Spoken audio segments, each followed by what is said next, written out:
मैं Jitendra Singh, Pascal civil services में आप सभी का स्वागत है।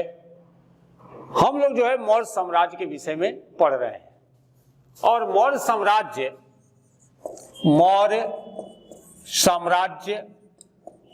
के बारे में हम लोग पढ़ रहे हैं, जिसमें हम लोग चंद्रगुप्त, बिंदुसार और अशोक के विषय में हम लोगों ने जानकारियां ली। आज का टॉपिक है अशोक का धम्म। अशोक का धम्म, ये जो है हम लोग का टॉपिक है। अब क्वेश्चन उठता है कि धम्म क्या था, अशोक का धम्म क्या था। तो इतना आप जान लीजिए कि अशोक का धम्म एक आचार संहिता था, जिसे अशोक ने प्रजा के नैतिक विकास के लिए आवश्यक समझा। अशोक का धम्म एक आचार संहिता था, जिसे अशोक ने प्रजा के नैतिक विकास के लिए आवश्यक समझा। यह था धम्म। धम्म कोई धर्म नहीं था, धम्म कोई धर्म नहीं था, बल्कि यह अच्छे सिद्धांतों का समुच्चय था। और अशोक ये जो धम्म लिया है, ये पूछता है कि कहां से लिया। तो अशोक का धम्म राहुलोवाद सूत्र से लिया गया है। अशोक का धम्म राहुलोवाद सूत्र से लिया गया है।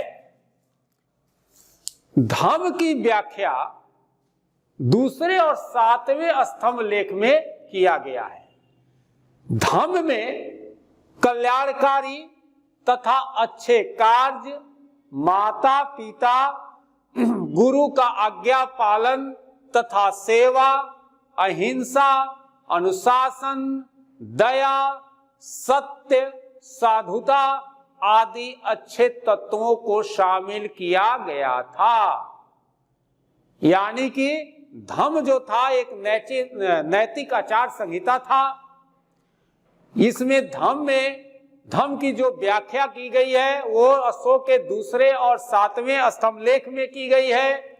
धम्म में कल्याणकारी तथा अच्छे कार्य, माता पिता, गुरु का आज्ञा पालन तथा सेवा, अहिंसा, अनुशासन, दया, सत्य, साधुता आदि अच्छे तत्वों को शामिल किया गया था। भाब्रू यानी कि बैराट लघु शिलालेख में अशोक त्रिरत्न यानी कि बुद्ध, धम्म तथा संघ में विश्वास प्रकट करता है। ये हो गया अशोक का धम्म, यानी कि अशोक का धम्म एक नैतिक आचार संहिता था। अब इसके बाद आता है अशोक का अभिलेख। अशोक का अभिलेख, अशोक का अभिलेख ये हम लोग जो है जाने। तो देखिए अशोक का जो है दूसरे तथा 13वें शिलालेख से उसके विदेशी संबंधों के बारे में जानकारी मिलती है। अशोक भारतीय इतिहास का प्रथम शासक था, जिसने अभिलेखों के माध्यम से अपनी प्रजा को संबोधित किया था। अशोक भारतीय इतिहास का पहला शासक है या था, जिसने अपनी प्रजा को अभिलेखों के माध्यम से संबोधित किया। इलाहाबाद के स्तंभ पर उत्कीर्ण रानी की राज आज्ञा में अशोक की दूसरी पत्नी कारुवाकी का जिक्र मिलता है। इसी लेख में उसके पुत्र तीवर का भी उल्लेख मिलता है। धम्म के प्रचार प्रसार के लिए अशोक ने अपने पुत्र महेंद्र तथा पुत्री संघमित्रा को बोधि वृक्ष के साथ श्रीलंका के शासक के पास भेजा। अशोक जो है कलिंग में अशोक के 2 पृथक शिलालेख स्थापित किए गए। इसमें अशोक ने घोषणा की है कि सारी प्रजा मेरी संतान है। 8वें शिलालेख में अशोक ने बिहार यात्रा के स्थान पर धम्म यात्रा की शुरुआत की बात कही है। अशोक ने धम्म के अनुशासन, प्रजा की सुख शांति कल्याण के लिए रज्जुक नामक अधिकारी की नियुक्ति की। अशोक के द्वारा आजीविकों के लिए बराबर के पहाड़ी में 3 गुफाओं का निर्माण कराया गया। अशोक के कलिंग युद्ध तथा हृदय परिवर्तन के बारे में जो हमें जानकारी मिलती है वह जानकारी 13वें शिलालेख से मिलती है। अशोक ने धम्म महामात्रों की नियुक्ति राज्याभिषेक के 13वें वर्ष में की। अशोक के अभिलेखों में अर्धमागधी या प्राकृत, अशोक के अभिलेखों में भाषा जो था प्राकृत यानी कि अर्धमागधी है। अशोक के अभिलेखों में ब्राह्मी, खरोष्टी, ग्रीक एवं अरमाइक लिपियों का प्रयोग हुआ है। 1750 ईस्वी में सबसे पहले टी फैंथलर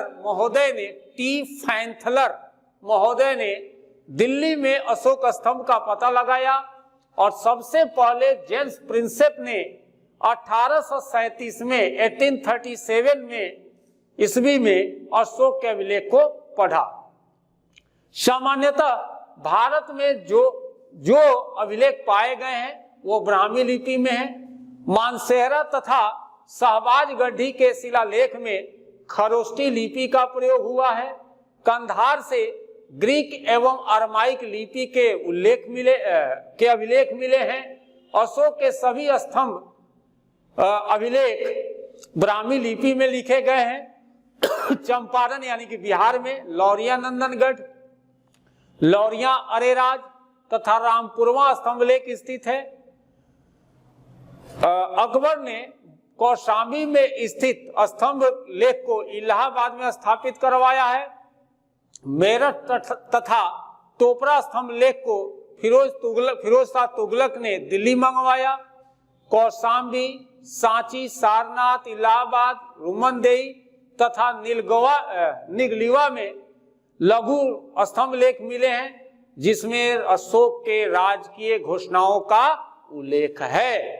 ये जो है यानी कि हम लोग अशोक के जो 14 जो बृहद शिलालेख है उसके विषय में थोड़ा हम लोग जानकारी ले लें और ये बहुत आसान रहेगा।